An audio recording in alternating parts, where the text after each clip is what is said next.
안녕하십니까? 세상의 깊고 어두운 기록들을 탐사하는 시간입니다. 오늘 우리는 한 여성의 교도소 생활을 현미경처럼 들여다보려 합니다. 그녀의 이름은 사라분.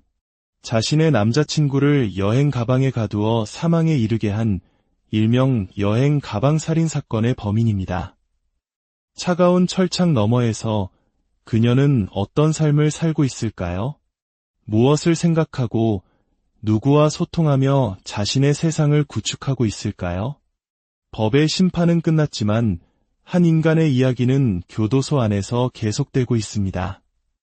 오늘 우리는 공식 기록들을 통해 사라분의 현재, 그녀의 심리 상태와 외부 세계와의 연결고리를 집요하게 추적해 보겠습니다. 이야기의 시작은 그녀의 갑작스러운 이송 소식입니다.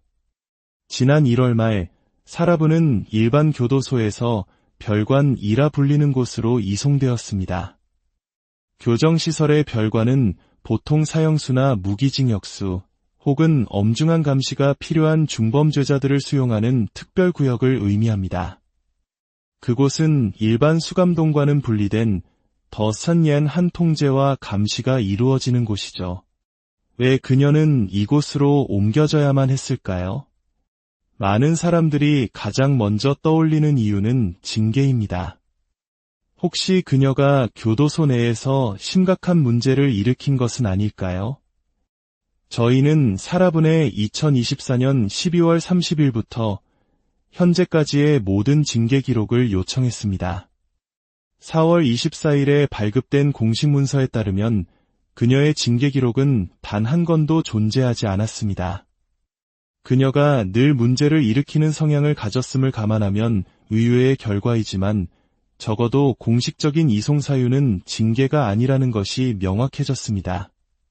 그렇다면 두 번째 가능성, 바로 작업 배정 때문일까요? 수감자들은 교도소 내에서 다양한 작업을 배정받습니다. 기록에 따르면 그녀는 2월 6일 일반 수감동에서 하우스맨, 즉 청소 및 관리직으로 첫 작업을 시작했습니다. 그러다 2월 27일에는 교육부 서기로 직책이 변경됩니다. 이 당시 저희는 그녀가 컴퓨터를 다룰 기회가 생겼을지도 모른다고 추측했었습니다. 하지만 별관으로 이송된 직후 그녀의 직책은 미지정 상태가 되었다가 6일 뒤 다시 하우스맨으로 돌아갔습니다. 만약 중요한 직책 때문에 이송된 것이라면 이런 식의 인사발령은 앞뒤가 맞지 않습니다. 결국 작업 배정 역시 이송의 핵심 이유는 아니었던 것입니다. 징계도 아니고 작업 문제도 아니라면 대체 무엇일까요? 가장 유력한 가설은 그녀의 수감 등급 자체에 있습니다. 사라는 엄중 감호 대상으로 분류되어 있습니다.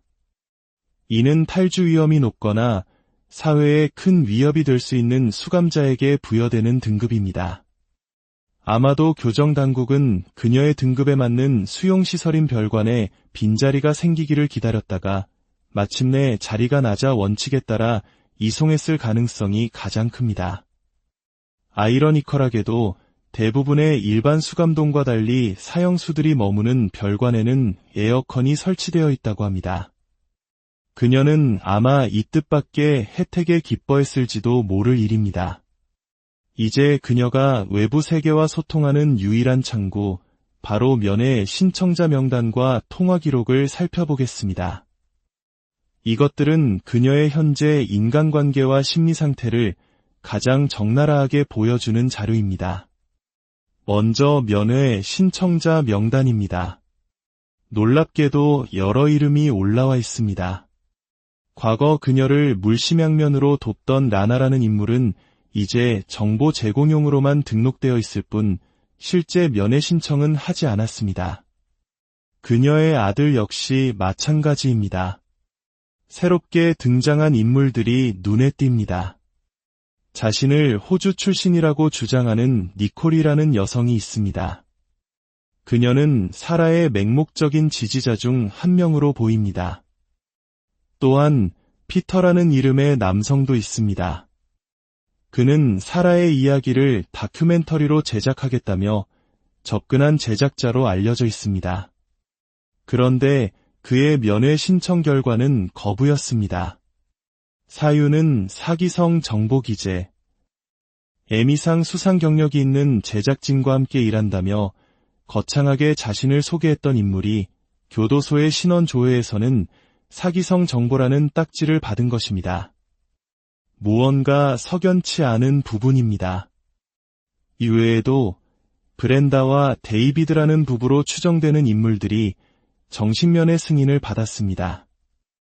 이들은 사라가 구치소에 있을 때부터 화상면회를 해온 오랜 지지자들입니다. 하지만 가장 충격적인 사실은 따로 있습니다. 이렇게 여러 사람이 면회 명단에 이름을 올리고 승인까지 받았음에도 불구하고 교도소의 공식 방문 기록에는 단 한 명의 방문객도 없다는 것입니다. 방문 기록 없음. 이 한 줄의 문장은 그녀가 처한 극심한 고립을 뚜렷하게 보여줍니다. 그녀의 곁에는 아무도 찾아오지 않았습니다. 그렇다면 그녀는 이 고독을 어떻게 견디고 있을까요? 해답은 전화 통화 기록에 있었습니다. 그녀는 면회 오지 않는 사람들 대신 전화선을 통해 외부와 필사적으로 연결되고 있었습니다. 통화 기록은 매우 흥미로운 패턴을 보여줍니다. 첫째, 새로운 핵심 인물들의 부상입니다. 면회가 거부된 다큐멘터리 제작자 피터와 맹목적 지지자 니콜. 그녀는 이 두 사람과 가장 빈번하게 그리고 가장 길게 통화합니다. 통화 시간은 교도소에서 허용하는 최대 시간인 30분을 꽉 채우는 경우가 대부분이었습니다. 특히 그녀가 법원에 황당한 내용의 탄원서를 제출하던 시기와 이들과의 통화가 집중된 시기가 정확히 일치합니다. 아마도 피터와 니콜은 사라의 과대망상적인 주장에 동조하며 그녀가 현실을 직시하지 못하도록 부추기는 새로운 조력자 역할을 하고 있는 것으로 보입니다. 둘째, 단절된 가족 관계입니다. 그녀는 전남편인 브라이언과 아들에게 수없이 전화를 겁니다. 하지만 기록에 남은 것은 대부분 수신 거부 혹은 응답 없음이었습니다. 아주 가끔 5분 남짓 짧은 통화가 연결될 뿐 깊은 대화는 이루어지지 않습니다. 부서진 관계를 회복하려는 필사적인 시도와 그 시도를 외면하는 차가운 현실이 기록 속에 그대로 남아 있습니다. 셋째, 과거 조력자들의 퇴장입니다. 한때 그녀의 가장 큰 재정적, 정신적 후원자였던 라나의 이름은 통화 기록에서 완전히 사라졌습니다. 그녀를 둘러싼 인간관계가 얼마나 불안정하고 일시적인지를 보여주는 대목입니다. 이 기록들을 종합해보면 사라분의 현재 모습이 그려집니다. 그녀는 사형수들이 모인 별관에 홀로 수감되어 실제 찾아오는 사람 하나 없는 극심한 고립 상태에 처해 있습니다. 하지만 그녀는 전화선을 통해 자신만의 세계를 구축하고 있습니다. 자신의 이야기에 귀 기울여주고 자신의 주장을 믿어주는 새로운 지지자들과 소통하며 자신이 여전히 세상의 중심에 있다는 환상을 유지하고 있는지도 모릅니다. 그녀가 아들의 양육비 통장에서 돈을 빼내려 시도하는 비정한 탄원서를 제출한 날 아들과 20분간 통화한 기록이 있습니다. 그녀는 과연 아들에게 무슨 말을 했을까요? 그녀가 제출하는 수많은 문서들, 그 뒤에서 속삭이는 조력자들의 목소리는 과연 진실일까요? 아니면 또 다른 망상일까요? 철창 너머의 삶은 우리에게 인간 심리의 복잡성과 자기 기만의 끝없는 가능성을 보여줍니다. 저희는 앞으로도 기록을 통해 진실의 조각들을 맞춰나가겠습니다. 오늘 이야기가 여러분의 생각에 작은 파문을 일으켰다면 저희 채널을 구독하고 이 영상을 공유해 주십시오. 더 많은 분들과 함께 깊이 있는 이야기를 나눌 수 있도록 여러분의 관심이 큰 힘이 됩니다. 다음 시간에 더 깊은 탐사와 함께 안녕하십니까? 세상의 깊고 어두운 기록들을 탐사하는 시간입니다. 오늘 우리는 한 여성의 교도소 생활을 현미경처럼 들여다보려 합니다. 그녀의 이름은 사라분. 자신의 남자친구를 여행 가방에 가두어 사망에 이르게 한 일명 여행 가방 살인 사건의 범인입니다. 차가운 철창 너머에서 그녀는 어떤 삶을 살고 있을까요? 무엇을 생각하고 누구와 소통하며 자신의 세상을 구축하고 있을까요? 법의 심판은 끝났지만 한 인간의 이야기는 교도소 안에서 계속되고 있습니다. 오늘 우리는 공식 기록들을 통해 사라분의 현재, 그녀의 심리 상태와 외부 세계와의 연결고리를 집요하게 추적해 보겠습니다. 이야기의 시작은 그녀의 갑작스러운 이송 소식입니다. 지난 1월 말 사라분은 일반 교도소에서 별관 2라 불리는 곳으로 이송되었습니다. 교정시설의 별관은 보통 사형수나 무기징역수 혹은 엄중한 감시가 필요한 중범죄자들을 수용하는 특별구역을 의미합니다. 그곳은 일반 수감동과는 분리된 더 산옌 한 통제와 감시가 이루어지는 곳이죠. 왜 그녀는 이곳으로 옮겨져야만 했을까요? 많은 사람들이 가장 먼저 떠올리는 이유는 징계입니다. 혹시 그녀가 교도소 내에서 심각한 문제를 일으킨 것은 아닐까요? 저희는 사라분의 2024년 12월 30일부터 현재까지의 모든 징계 기록을 요청했습니다. 4월 24일에 발급된 공식 문서에 따르면 그녀의 징계 기록은 단 한 건도 존재하지 않았습니다. 그녀가 늘 문제를 일으키는 성향을 가졌음을 감안하면 의외의 결과이지만 적어도 공식적인 이송 사유는 징계가 아니라는 것이 명확해졌습니다. 그렇다면 두 번째 가능성, 바로 작업 배정 때문일까요? 수감자들은 교도소 내에서 다양한 작업을 배정받습니다. 기록에 따르면 그녀는 2월 6일 일반 수감동에서 하우스맨, 즉 청소 및 관리직으로 첫 작업을 시작했습니다. 그러다 2월 27일에는 교육부 서기로 직책이 변경됩니다. 이 당시 저희는 그녀가 컴퓨터를 다룰 기회가 생겼을지도 모른다고 추측했었습니다. 하지만 별관으로 이송된 직후 그녀의 직책은 미지정 상태가 되었다가 6일 뒤 다시 하우스맨으로 돌아갔습니다. 만약 중요한 직책 때문에 이송된 것이라면 이런 식의 인사 발령은 앞뒤가 맞지 않습니다. 결국 작업 배정 역시 이송의 핵심 이유는 아니었던 것입니다. 징계도 아니고 작업 문제도 아니라면 대체 무엇일까요? 가장 유력한 가설은 그녀의 수감 등급 자체에 있습니다. 사라는 엄중 감호 대상으로 분류되어 있습니다. 이는 탈주 위험이 높거나 사회에 큰 위협이 될 수 있는 수감자에게 부여되는 등급입니다. 아마도 교정당국은 그녀의 등급에 맞는 수용시설인 별관에 빈자리가 생기기를 기다렸다가 마침내 자리가 낮아 원칙에 따라 이송했을 가능성이 가장 큽니다. 아이러니컬하게도 대부분의 일반 수감동과 달리 사형수들이 머무는 별관에는 에어컨이 설치되어 있다고 합니다. 그녀는 아마 이 뜻밖의 혜택에 기뻐했을지도 모를 일입니다. 이제 그녀가 외부 세계와 소통하는 유일한 창구, 바로 면회 신청자 명단과 통화 기록을 살펴보겠습니다. 이것들은 그녀의 현재 인간관계와 심리 상태를 가장 적나라하게 보여주는 자료입니다. 먼저 면회 신청자 명단입니다. 놀랍게도 여러 이름이 올라와 있습니다. 과거 그녀를 물심양면으로 돕던 라나라는 인물은 이제 정보 제공용으로만 등록되어 있을 뿐 실제 면회 신청은 하지 않았습니다. 그녀의 아들 역시 마찬가지입니다. 새롭게 등장한 인물들이 눈에 띕니다. 자신을 호주 출신이라고 주장하는 니콜이라는 여성이 있습니다. 그녀는 사라의 맹목적인 지지자 중 한 명으로 보입니다. 또한 피터라는 이름의 남성도 있습니다. 그는 사라의 이야기를 다큐멘터리로 제작하겠다며 접근한 제작자로 알려져 있습니다. 그런데 그의 면회 신청 결과는 거부였습니다.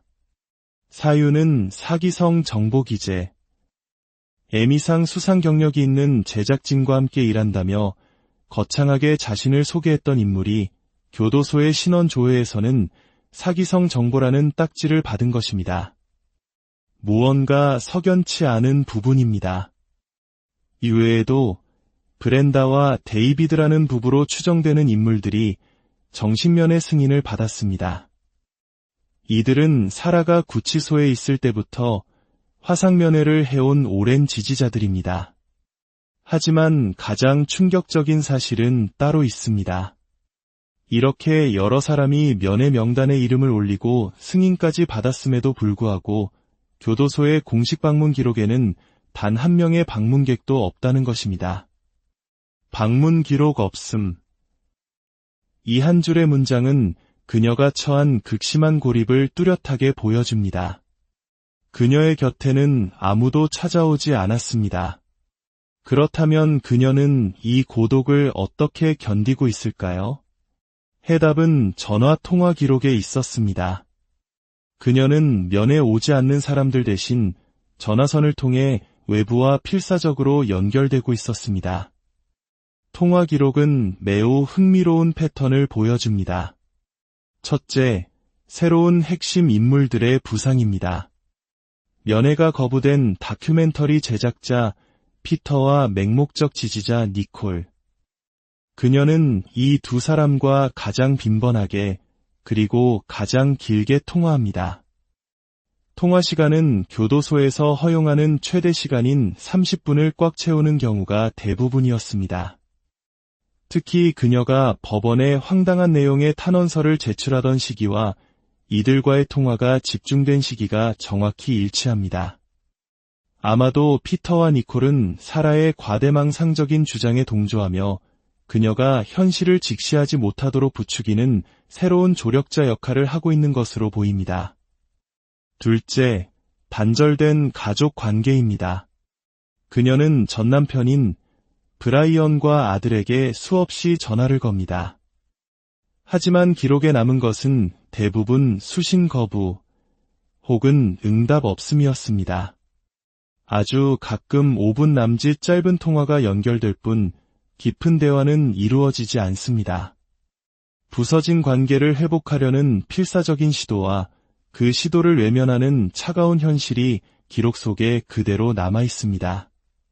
셋째, 과거 조력자들의 퇴장입니다. 한때 그녀의 가장 큰 재정적, 정신적 후원자였던 라나의 이름은 통화 기록에서 완전히 사라졌습니다. 그녀를 둘러싼 인간관계가 얼마나 불안정하고 일시적인지를 보여주는 대목입니다.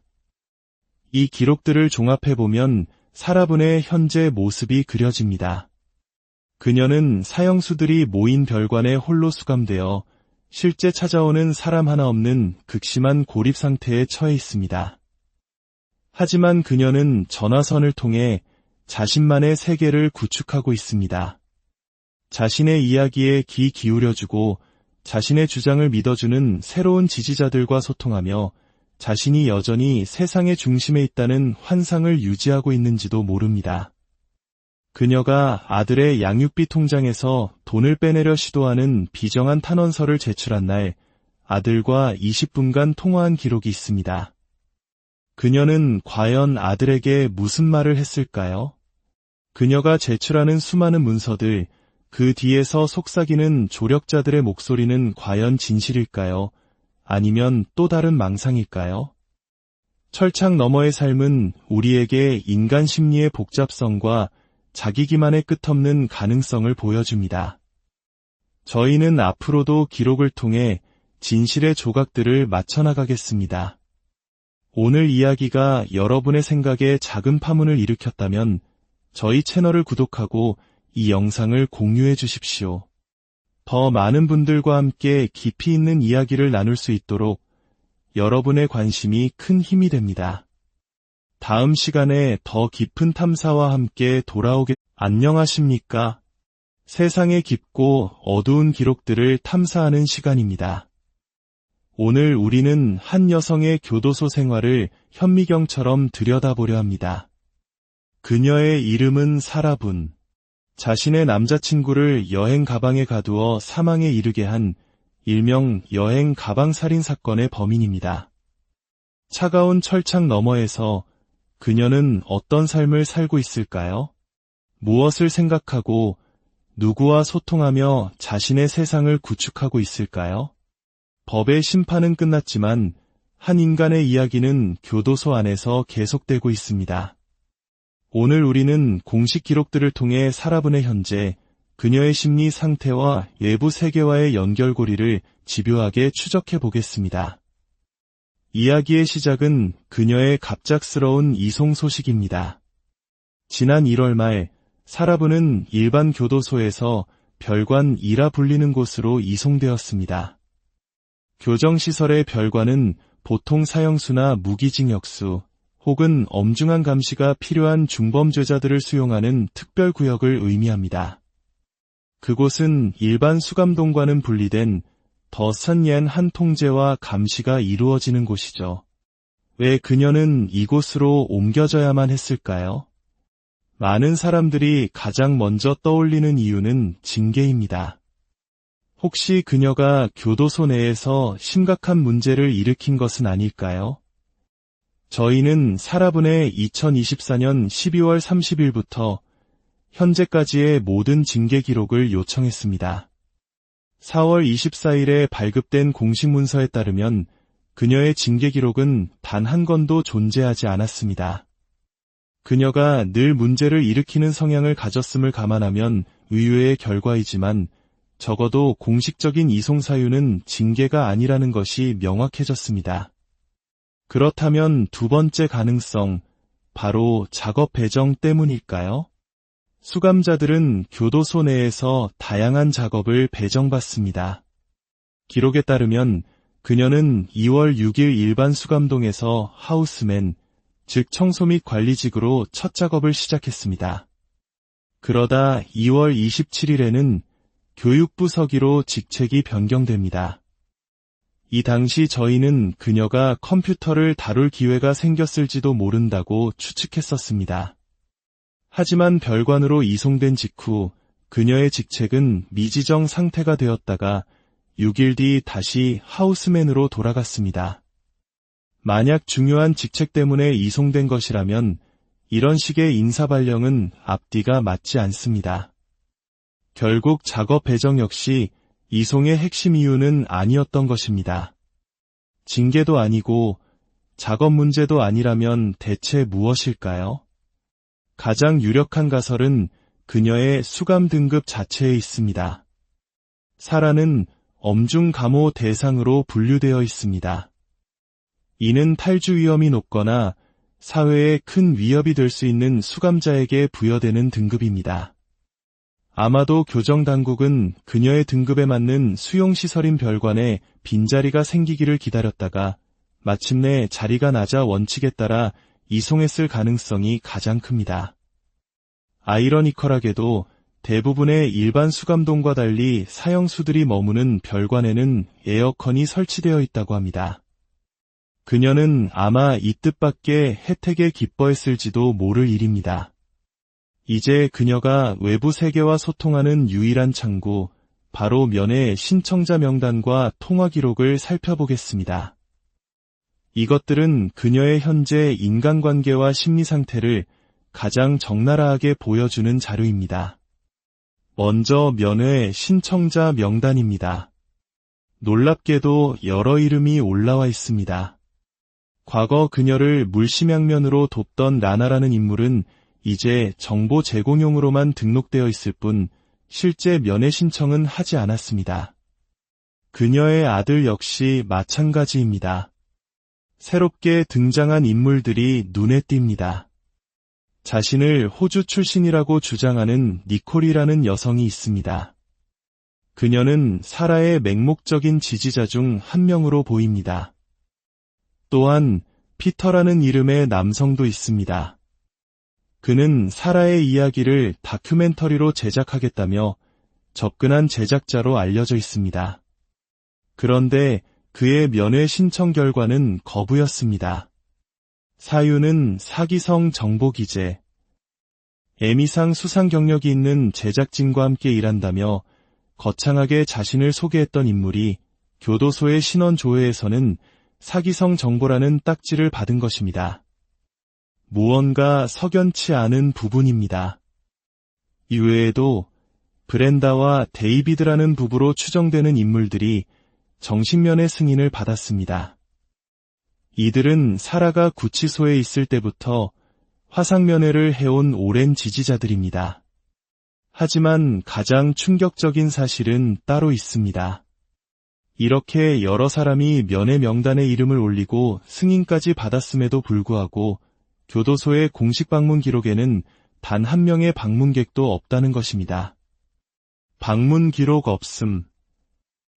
이 한 줄의 문장은 그녀가 처한 극심한 고립을 뚜렷하게 보여줍니다.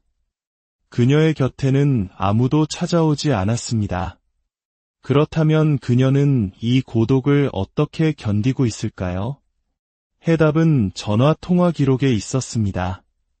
그녀는 면회 오지 않는 사람들 대신 전화선을 통해 외부와 필사적으로 연결되고 있었습니다. 통화 기록은 매우 흥미로운 패턴을 보여줍니다. 첫째, 새로운 핵심 인물들의 부상입니다. 면회가 거부된 다큐멘터리 제작자 피터와 맹목적 지지자 니콜. 그녀는 이 두 사람과 가장 빈번하게 그리고 가장 길게 통화합니다. 통화 시간은 교도소에서 허용하는 최대 시간인 30분을 꽉 채우는 경우가 대부분이었습니다. 특히 그녀가 법원에 황당한 내용의 탄원서를 제출하던 시기와 이들과의 통화가 집중된 시기가 정확히 일치합니다. 아마도 피터와 니콜은 사라의 과대망상적인 주장에 동조하며 그녀가 현실을 직시하지 못하도록 부추기는 새로운 조력자 역할을 하고 있는 것으로 보입니다. 둘째, 단절된 가족 관계입니다. 그녀는 전남편인 브라이언과 아들에게 수없이 전화를 겁니다. 하지만 기록에 남은 것은 대부분 수신 거부 혹은 응답 없음이었습니다. 아주 가끔 5분 남짓 짧은 통화가 연결될 뿐 깊은 대화는 이루어지지 않습니다. 부서진 관계를 회복하려는 필사적인 시도와 그 시도를 외면하는 차가운 현실이 기록 속에 그대로 남아 있습니다.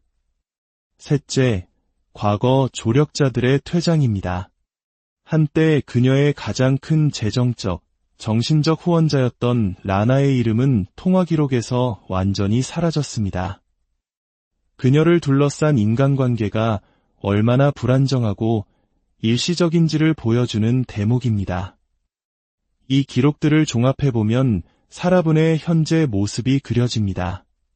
그녀는 사형수들이 모인 별관에 홀로 수감되어 실제 찾아오는 사람 하나 없는 극심한 고립 상태에 처해 있습니다. 하지만 그녀는 전화선을 통해 자신만의 세계를 구축하고 있습니다. 자신의 이야기에 귀 기울여주고 자신의 주장을 믿어주는 새로운 지지자들과 소통하며 자신이 여전히 세상의 중심에 있다는 환상을 유지하고 있는지도 모릅니다. 그녀가 아들의 양육비 통장에서 돈을 빼내려 시도하는 비정한 탄원서를 제출한 날 아들과 20분간 통화한 기록이 있습니다. 그녀는 과연 아들에게 무슨 말을 했을까요? 그녀가 제출하는 수많은 문서들, 그 뒤에서 속삭이는 조력자들의 목소리는 과연 진실일까요? 아니면 또 다른 망상일까요? 철창 너머의 삶은 우리에게 인간 심리의 복잡성과 자기 기만의 끝없는 가능성을 보여줍니다. 저희는 앞으로도 기록을 통해 진실의 조각들을 맞춰나가겠습니다. 오늘 이야기가 여러분의 생각에 작은 파문을 일으켰다면 저희 채널을 구독하고 이 영상을 공유해 주십시오. 더 많은 분들과 함께 깊이 있는 이야기를 나눌 수 있도록 여러분의 관심이 큰 힘이 됩니다. 다음 시간에 더 깊은 탐사와 함께 안녕하십니까? 세상의 깊고 어두운 기록들을 탐사하는 시간입니다. 오늘 우리는 한 여성의 교도소 생활을 현미경처럼 들여다보려 합니다. 그녀의 이름은 사라분. 자신의 남자친구를 여행 가방에 가두어 사망에 이르게 한 일명 여행 가방 살인 사건의 범인입니다. 차가운 철창 너머에서 그녀는 어떤 삶을 살고 있을까요? 무엇을 생각하고 누구와 소통하며 자신의 세상을 구축하고 있을까요? 법의 심판은 끝났지만 한 인간의 이야기는 교도소 안에서 계속되고 있습니다. 오늘 우리는 공식 기록들을 통해 사라분의 현재, 그녀의 심리 상태와 외부 세계와의 연결고리를 집요하게 추적해 보겠습니다. 이야기의 시작은 그녀의 갑작스러운 이송 소식입니다. 지난 1월 말 사라분은 일반 교도소에서 별관 2라 불리는 곳으로 이송되었습니다. 교정시설의 별관은 보통 사형수나 무기징역수 혹은 엄중한 감시가 필요한 중범죄자들을 수용하는 특별구역을 의미합니다. 그곳은 일반 수감동과는 분리된 더 선예한 한 통제와 감시가 이루어지는 곳이죠. 왜 그녀는 이곳으로 옮겨져야만 했을까요? 많은 사람들이 가장 먼저 떠올리는 이유는 징계입니다.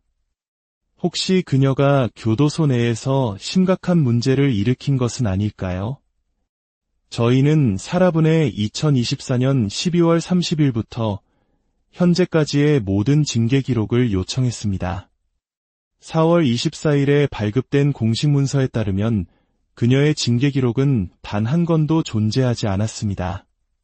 그녀가 늘 문제를 일으키는 성향을 가졌음을 감안하면 의외의 결과이지만 적어도 공식적인 이송 사유는 징계가 아니라는 것이 명확해졌습니다. 그렇다면 두 번째 가능성, 바로 작업 배정 때문일까요? 수감자들은 교도소 내에서 다양한 작업을 배정받습니다. 기록에 따르면 그녀는 2월 6일 일반 수감동에서 하우스맨, 즉 청소 및 관리직으로 첫 작업을 시작했습니다. 그러다 2월 27일에는 교육부 서기로 직책이 변경됩니다. 이 당시 저희는 그녀가 컴퓨터를 다룰 기회가 생겼을지도 모른다고 추측했었습니다. 하지만 별관으로 이송된 직후 그녀의 직책은 미지정 상태가 되었다가 6일 뒤 다시 하우스맨으로 돌아갔습니다. 만약 중요한 직책 때문에 이송된 것이라면 이런 식의 인사 발령은 앞뒤가 맞지 않습니다. 결국 작업 배정 역시 이송의 핵심 이유는 아니었던 것입니다. 징계도 아니고 작업 문제도 아니라면 대체 무엇일까요? 가장 유력한 가설은 그녀의 수감 등급 자체에 있습니다. 사라는 엄중 감호 대상으로 분류되어 있습니다. 이는 탈주 위험이 높거나 사회에 큰 위협이 될 수 있는 수감자에게 부여되는 등급입니다. 아마도 교정당국은 그녀의 등급에 맞는 수용시설인 별관에 빈자리가 생기기를 기다렸다가 마침내 자리가 낮아 원칙에 따라 이송했을 가능성이 가장 큽니다. 아이러니컬하게도 대부분의 일반 수감동과 달리 사형수들이 머무는 별관에는 에어컨이 설치되어 있다고 합니다. 그녀는 아마 이 뜻밖의 혜택에 기뻐했을지도 모를 일입니다. 이제 그녀가 외부 세계와 소통하는 유일한 창구, 바로 면회 신청자 명단과 통화 기록을 살펴보겠습니다. 이것들은 그녀의 현재 인간관계와 심리 상태를 가장 적나라하게 보여주는 자료입니다. 먼저 면회 신청자 명단입니다. 놀랍게도 여러 이름이 올라와 있습니다. 과거 그녀를 물심양면으로 돕던 라나라는 인물은 이제 정보 제공용으로만 등록되어 있을 뿐 실제 면회 신청은 하지 않았습니다. 그녀의 아들 역시 마찬가지입니다. 새롭게 등장한 인물들이 눈에 띕니다. 자신을 호주 출신이라고 주장하는 니콜이라는 여성이 있습니다. 그녀는 사라의 맹목적인 지지자 중 한 명으로 보입니다. 또한 피터라는 이름의 남성도 있습니다. 그는 사라의 이야기를 다큐멘터리로 제작하겠다며 접근한 제작자로 알려져 있습니다. 그런데 그의 면회 신청 결과는 거부였습니다. 사유는 사기성 정보기재. 에미상 수상 경력이 있는 제작진과 함께 일한다며 거창하게 자신을 소개했던 인물이 교도소의 신원 조회에서는 사기성 정보라는 딱지를 받은 것입니다. 무언가 석연치 않은 부분입니다. 이외에도 브렌다와 데이비드라는 부부로 추정되는 인물들이 정신면회 승인을 받았습니다. 이들은 사라가 구치소에 있을 때부터 화상면회를 해온 오랜 지지자들입니다. 하지만 가장 충격적인 사실은 따로 있습니다. 이렇게 여러 사람이 면회 명단에 이름을 올리고 승인까지 받았음에도 불구하고 교도소의 공식 방문 기록에는 단 한 명의 방문객도 없다는 것입니다. 방문 기록 없음. 이 한 줄의 문장은 그녀가 처한 극심한 고립을 뚜렷하게 보여줍니다. 그녀의 곁에는 아무도 찾아오지 않았습니다. 그렇다면 그녀는 이 고독을 어떻게 견디고 있을까요? 해답은 전화 통화 기록에 있었습니다. 그녀는 면회 오지 않는 사람들 대신 전화선을 통해 외부와 필사적으로 연결되고 있었습니다. 통화 기록은 매우 흥미로운 패턴을 보여줍니다. 첫째, 새로운 핵심 인물들의 부상입니다. 면회가 거부된 다큐멘터리 제작자 피터와 맹목적 지지자 니콜. 그녀는 이 두 사람과 가장 빈번하게 그리고 가장 길게 통화합니다. 통화 시간은 교도소에서 허용하는 최대 시간인 30분을 꽉 채우는 경우가 대부분이었습니다. 특히 그녀가 법원에 황당한 내용의 탄원서를 제출하던 시기와 이들과의 통화가 집중된 시기가 정확히 일치합니다. 아마도 피터와 니콜은 사라의 과대망상적인 주장에 동조하며 그녀가 현실을 직시하지 못하도록 부추기는 새로운 조력자 역할을 하고 있는 것으로 보입니다. 둘째, 단절된 가족 관계입니다. 그녀는 전남편인 브라이언과 아들에게 수없이 전화를 겁니다. 하지만 기록에 남은 것은 대부분 수신 거부 혹은 응답 없음이었습니다. 아주 가끔 5분 남짓 짧은 통화가 연결될 뿐 깊은 대화는 이루어지지 않습니다. 부서진 관계를 회복하려는 필사적인 시도와 그 시도를 외면하는 차가운 현실이 기록 속에 그대로 남아 있습니다. 셋째, 과거 조력자들의 퇴장입니다. 한때 그녀의 가장 큰 재정적, 정신적 후원자였던 라나의 이름은 통화 기록에서 완전히 사라졌습니다. 그녀를 둘러싼 인간관계가 얼마나 불안정하고 일시적인지를 보여주는 대목입니다. 이 기록들을 종합해보면 사라분의 현재 모습이 그려집니다. 그녀는 사형수들이 모인 별관에 홀로 수감되어 실제 찾아오는 사람 하나 없는 극심한 고립 상태에 처해 있습니다. 하지만 그녀는 전화선을 통해 자신만의 세계를 구축하고 있습니다. 자신의 이야기에 귀 기울여주고 자신의 주장을 믿어주는 새로운 지지자들과 소통하며 자신이 여전히 세상의 중심에 있다는 환상을 유지하고 있는지도 모릅니다. 그녀가 아들의 양육비 통장에서 돈을 빼내려 시도하는 비정한 탄원서를 제출한 날 아들과 20분간 통화한 기록이 있습니다. 그녀는 과연 아들에게 무슨 말을 했을까요? 그녀가 제출하는 수많은 문서들, 그 뒤에서 속삭이는 조력자들의 목소리는 과연 진실일까요? 아니면 또 다른 망상일까요? 철창 너머의 삶은 우리에게 인간 심리의 복잡성과 자기 기만의 끝없는 가능성을 보여줍니다. 저희는 앞으로도 기록을 통해 진실의 조각들을 맞춰나가겠습니다. 오늘 이야기가 여러분의 생각에 작은 파문을 일으켰다면 저희 채널을 구독하고 이 영상을 공유해 주십시오.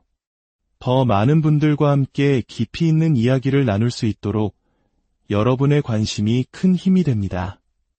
다음 시간에 더 깊은 탐사와 함께 안녕하십니까? 세상의 깊고 어두운 기록들을 탐사하는 시간입니다.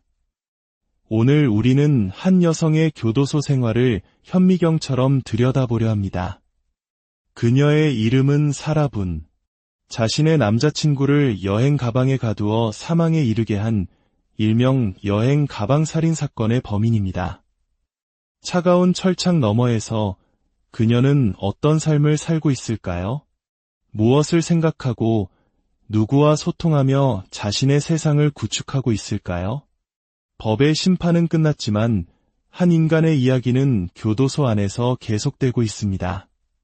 오늘 우리는 공식 기록들을 통해 사라분의 현재, 그녀의 심리 상태와 외부 세계와의 연결고리를 집요하게 추적해 보겠습니다. 이야기의 시작은 그녀의 갑작스러운 이송 소식입니다.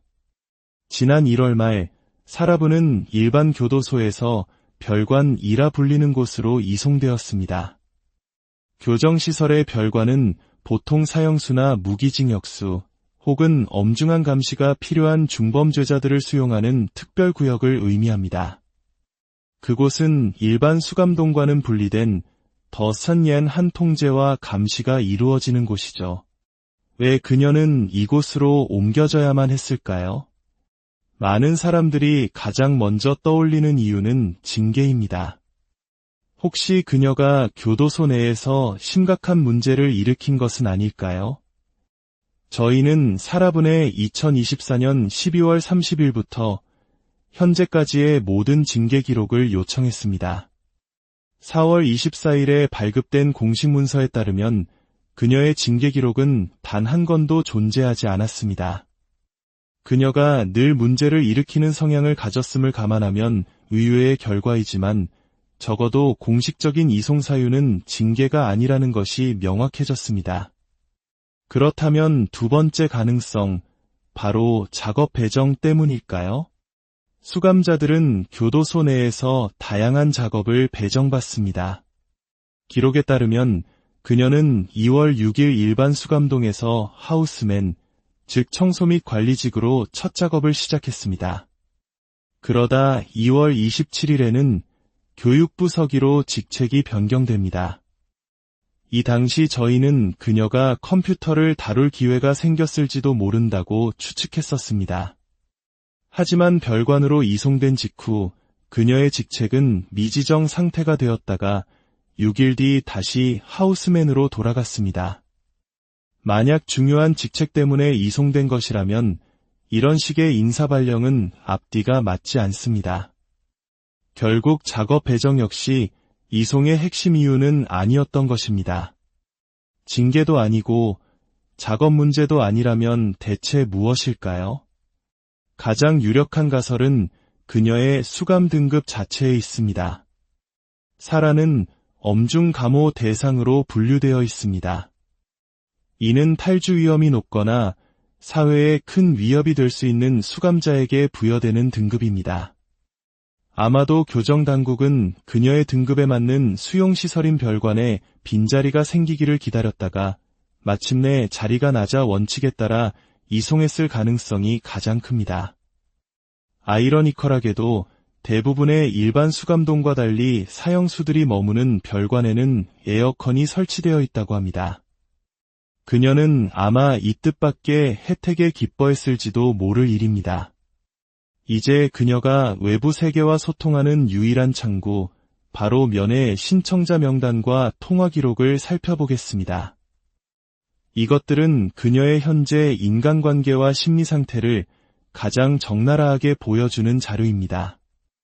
먼저 면회 신청자 명단입니다. 놀랍게도 여러 이름이 올라와 있습니다.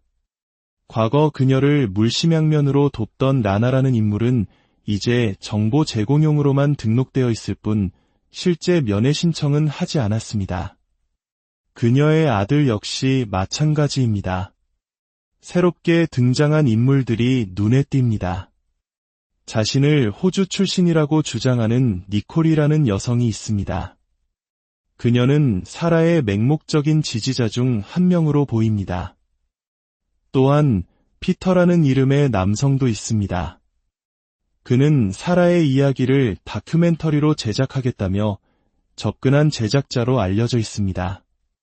그런데 그의 면회 신청 결과는 거부였습니다. 사유는 사기성 정보기재. 에미상 수상 경력이 있는 제작진과 함께 일한다며 거창하게 자신을 소개했던 인물이 교도소의 신원 조회에서는 사기성 정보라는 딱지를 받은 것입니다. 무언가 석연치 않은 부분입니다. 이외에도 브렌다와 데이비드라는 부부로 추정되는 인물들이 정신면회 승인을 받았습니다. 이들은 사라가 구치소에 있을 때부터 화상면회를 해온 오랜 지지자들입니다. 하지만 가장 충격적인 사실은 따로 있습니다. 이렇게 여러 사람이 면회 명단에 이름을 올리고 승인까지 받았음에도 불구하고 교도소의 공식 방문 기록에는 단 한 명의 방문객도 없다는 것입니다. 방문 기록 없음. 이 한 줄의 문장은 그녀가 처한 극심한 고립을 뚜렷하게 보여줍니다. 그녀의 곁에는 아무도 찾아오지 않았습니다. 그렇다면 그녀는 이 고독을 어떻게 견디고 있을까요? 해답은 전화 통화 기록에 있었습니다. 그녀는 면회 오지 않는 사람들 대신 전화선을 통해 외부와 필사적으로 연결되고 있었습니다. 통화 기록은 매우 흥미로운 패턴을 보여줍니다. 첫째, 새로운 핵심 인물들의 부상입니다. 면회가 거부된 다큐멘터리 제작자 피터와 맹목적 지지자 니콜. 그녀는 이 두 사람과 가장 빈번하게 그리고 가장 길게 통화합니다. 통화 시간은 교도소에서 허용하는 최대 시간인 30분을 꽉 채우는 경우가 대부분이었습니다. 특히 그녀가 법원에 황당한 내용의 탄원서를 제출하던 시기와 이들과의 통화가 집중된 시기가 정확히 일치합니다. 아마도 피터와 니콜은 사라의 과대망상적인 주장에 동조하며 그녀가 현실을 직시하지 못하도록 부추기는 새로운 조력자 역할을 하고 있는 것으로 보입니다. 둘째, 단절된 가족 관계입니다. 그녀는 전남편인 브라이언과 아들에게 수없이 전화를 겁니다. 하지만 기록에 남은 것은 대부분 수신 거부 혹은 응답 없음이었습니다. 아주 가끔 5분 남짓 짧은 통화가 연결될 뿐 깊은 대화는 이루어지지 않습니다. 부서진 관계를 회복하려는 필사적인 시도와 그 시도를 외면하는 차가운 현실이 기록 속에 그대로 남아 있습니다. 셋째, 과거 조력자들의 퇴장입니다. 한때 그녀의 가장 큰 재정적, 정신적 후원자였던 라나의 이름은 통화 기록에서 완전히 사라졌습니다. 그녀를 둘러싼 인간관계가 얼마나 불안정하고 일시적인지를 보여주는 대목입니다. 이 기록들을 종합해보면 사라분의 현재 모습이 그려집니다. 그녀는 사형수들이 모인 별관에 홀로 수감되어 실제 찾아오는 사람 하나 없는 극심한 고립 상태에 처해 있습니다. 하지만 그녀는 전화선을 통해 자신만의 세계를 구축하고 있습니다. 자신의 이야기에 귀 기울여주고 자신의 주장을 믿어주는 새로운 지지자들과 소통하며 자신이 여전히 세상의 중심에 있다는 환상을 유지하고 있는지도 모릅니다.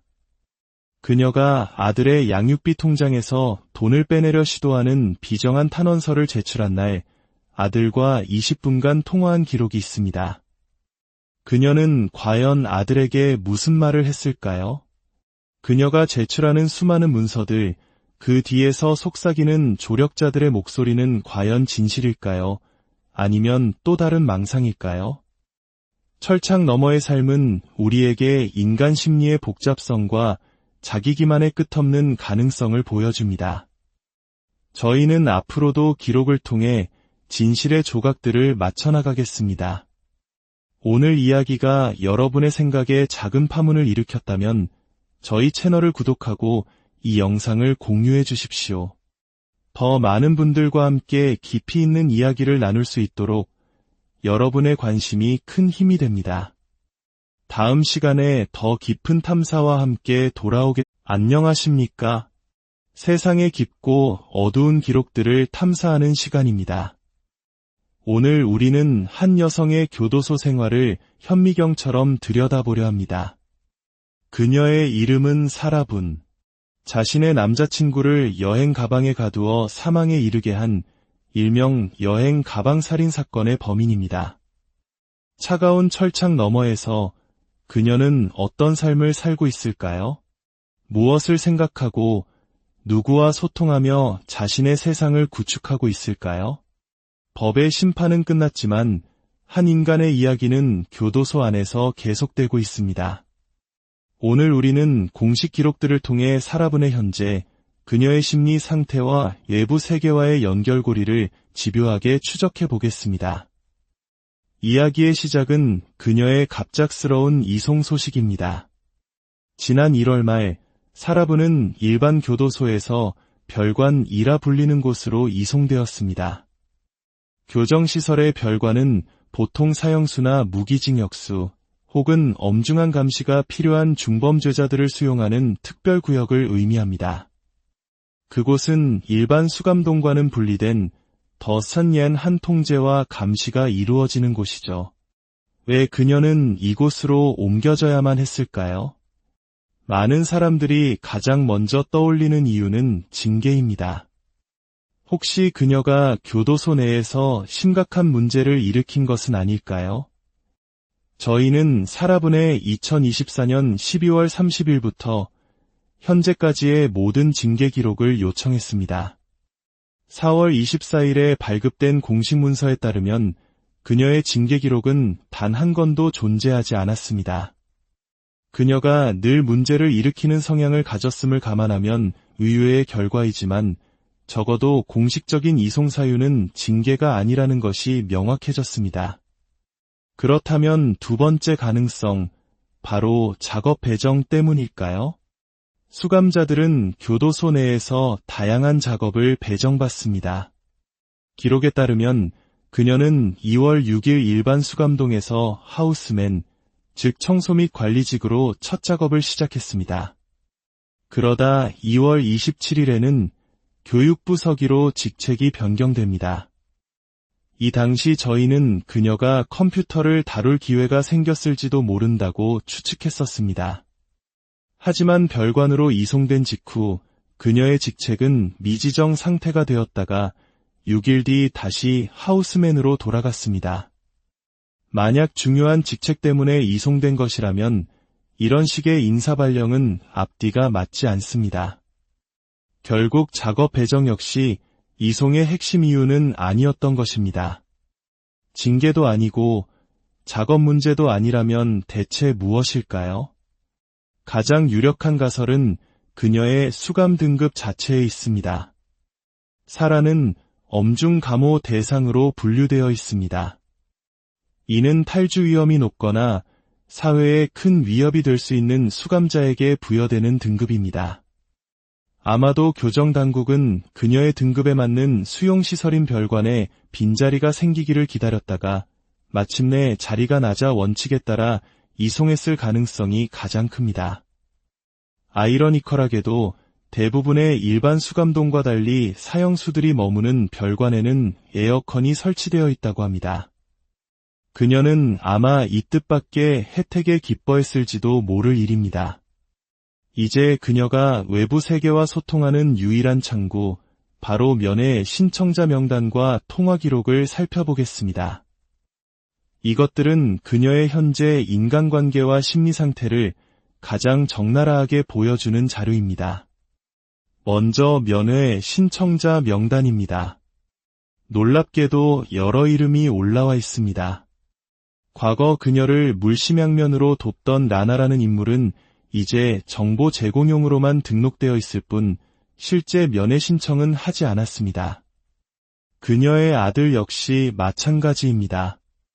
새롭게 등장한 인물들이 눈에 띕니다. 자신을 호주 출신이라고 주장하는 니콜이라는 여성이 있습니다. 그녀는 사라의 맹목적인 지지자 중 한 명으로 보입니다. 또한 피터라는 이름의 남성도 있습니다. 그는 사라의 이야기를 다큐멘터리로 제작하겠다며 접근한 제작자로 알려져 있습니다. 그런데 그의 면회 신청 결과는 거부였습니다. 사유는 사기성 정보기재.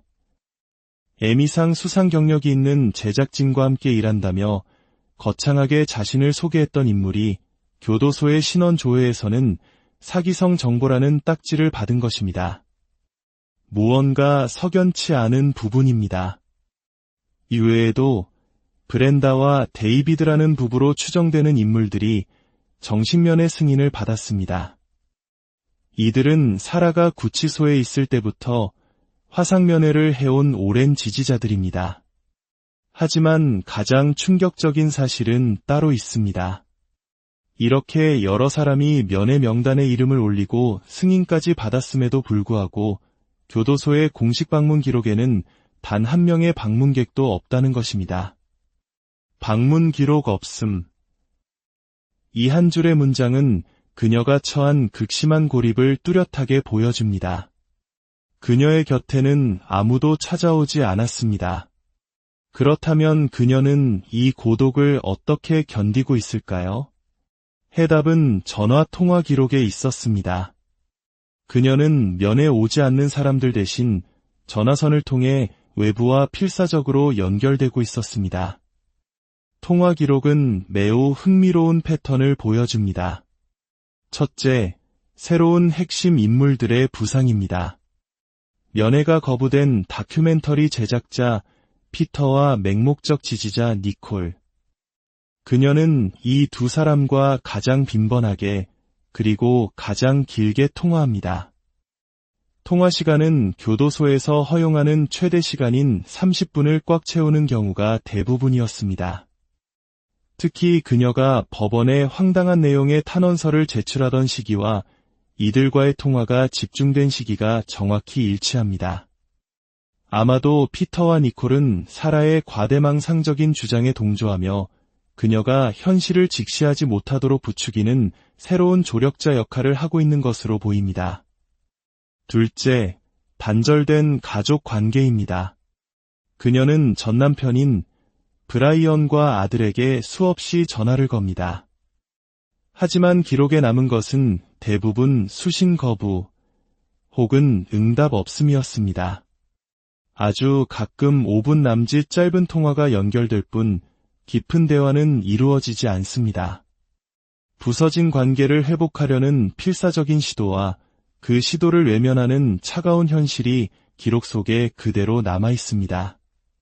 셋째, 과거 조력자들의 퇴장입니다. 한때 그녀의 가장 큰 재정적, 정신적 후원자였던 라나의 이름은 통화 기록에서 완전히 사라졌습니다. 그녀를 둘러싼 인간관계가 얼마나 불안정하고 일시적인지를 보여주는 대목입니다.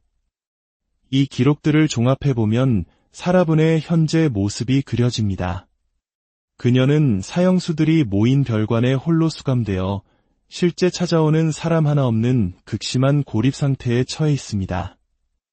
하지만 그녀는 전화선을 통해 자신만의 세계를 구축하고 있습니다. 자신의 이야기에 귀 기울여주고 자신의 주장을 믿어주는 새로운 지지자들과 소통하며 자신이 여전히 세상의 중심에 있다는 환상을 유지하고 있는지도 모릅니다. 그녀가 아들의 양육비 통장에서 돈을 빼내려 시도하는 비정한 탄원서를 제출한 날 아들과 20분간 통화한 기록이 있습니다. 그녀는 과연 아들에게 무슨 말을 했을까요? 그녀가 제출하는 수많은 문서들, 그 뒤에서 속삭이는 조력자들의 목소리는 과연 진실일까요? 아니면 또 다른 망상일까요? 철창 너머의 삶은 우리에게 인간 심리의 복잡성과 자기 기만의 끝없는 가능성을 보여줍니다. 저희는 앞으로도 기록을 통해 진실의 조각들을 맞춰나가겠습니다. 오늘 이야기가 여러분의 생각에 작은 파문을 일으켰다면 저희 채널을 구독하고 이 영상을 공유해 주십시오. 더 많은 분들과 함께 깊이 있는 이야기를 나눌 수 있도록 여러분의 관심이 큰 힘이 됩니다. 다음 시간에 더 깊은 탐사와 함께 안녕하십니까? 세상의 깊고 어두운 기록들을 탐사하는 시간입니다. 오늘 우리는 한 여성의 교도소 생활을 현미경처럼 들여다보려 합니다. 그녀의 이름은 사라분. 자신의 남자친구를 여행 가방에 가두어 사망에 이르게 한 일명 여행 가방 살인 사건의 범인입니다. 차가운 철창 너머에서